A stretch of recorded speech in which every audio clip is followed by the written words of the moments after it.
Hi friends, இன்னைக்கு நம்ம பார்க்க போற ரெசிபி வந்து சீம்பால் ரெசிபி தான் பார்க்க போறோம். நான் வந்து ஒரு 1/2 லிட்டர் சீம்பால் எடுத்துர்க்கேன். எப்படி இது பண்ணலாம்ன்றதை பார்க்கலாம். இத வந்து நம்ம ஹீட் பண்ணிக்கலாம். இது நல்ல டேஸ்டா இருக்கும். இது நல்ல ஆரோக்கியமானதும் கூட.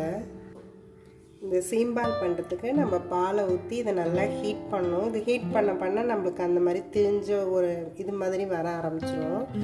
இது நல்லா டேஸ்ட்டாகவும் இருக்கும். இது நல்லா ஹெல்தி. இது எப்படி பண்ணலான்றது பார்க்கலாம். இது இன்னும் கொதிக்க ஆரம்பிக்கணும். இது கொதிச்சோன்னா அப்படியே நல்லா மாறிடும். தண்ணி தனியாக இது வந்து நம்ம வேணும்னா தண்ணியை கூட வடிகட்டிட்டு இதுக்கப்புறம் அதை சுண்ட வச்சுட்டே இருக்கணும். இது இப்போ பார்த்தீங்கன்னா தெரியும், நல்லா கொதிக்க ஆரம்பிச்சிருச்சு. இது கொஞ்சம் கொஞ்சமாக அப்படியே மாறுது. இது நல்லா சுண்டி வரணும். அது வரைக்கும் நம்ம இதை காய்ச்சி எடுக்கணும். பார்த்தீங்கன்னா தெரியும், தனியாக எல்லாமே தனித்தனியாக அந்த திரியாக வர ஆரம்பிச்சிருச்சு.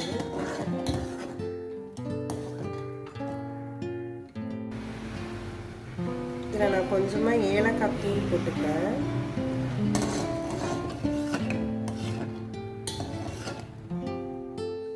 இது இப்போ கொதித்து சுண்டி வந்துக்கிட்டு இருக்கு. நான் இப்போ வந்து இதில் கொஞ்சமாக சர்க்கரை ஆட் பண்ணுறேன். இன்னும் தண்ணி விடும் சர்க்கரை ஆட் பண்ணோன்னே, அது கொதிச்சு வரத்துக்காக. நான் வந்து நாட்டு சர்க்கரை ஆட் பண்ணுறேன். நீங்கள் சுகர் வேணாலும் ஆட் பண்ணிக்கலாம், இல்லை நாட்டு சர்க்கரை வேணாலும் போட்டுக்கலாம்.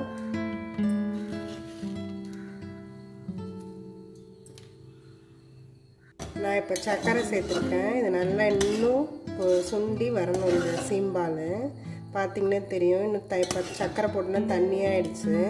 இது நல்லா கொதிக்கட்டும். ஒரு 5 to 10 minutes ஆகும். இப்போ இந்த சீம்பால் வந்து கிட்டத்தட்ட ரெடி ஆகிடுச்சு. இன்னும் கொஞ்சம் தண்ணி இருக்குது, இது சுண்டணும். இதெல்லாம் பார்த்திங்கன்னா நல்லா இதுவாகி வந்துருச்சு.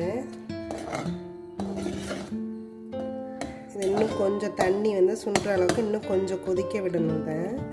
இது கொதிக்கட்டும். இந்த சீம்பால் ரெசிபி இப்போ ரெடி ஆகிடுச்சு. இதை நீங்களும் ட்ரை பண்ணி பாருங்கள். இது நல்லா டேஸ்ட்டாக நல்லாயிருக்கும். உங்களுக்கு சீம்பால் கிடச்சிச்சின்னா இந்த ரெசிபியை நீங்களும் ட்ரை பண்ணி பாருங்கள். என்னோடய வீடியோஸ் எல்லாத்தையும் பாருங்கள். உங்களுக்கு பிடிச்சிருந்தா எங்கள் சேனலை சப்ஸ்கிரைப் பண்ணுங்கள். தேங்க்யூ ஃபார் வாட்சிங்.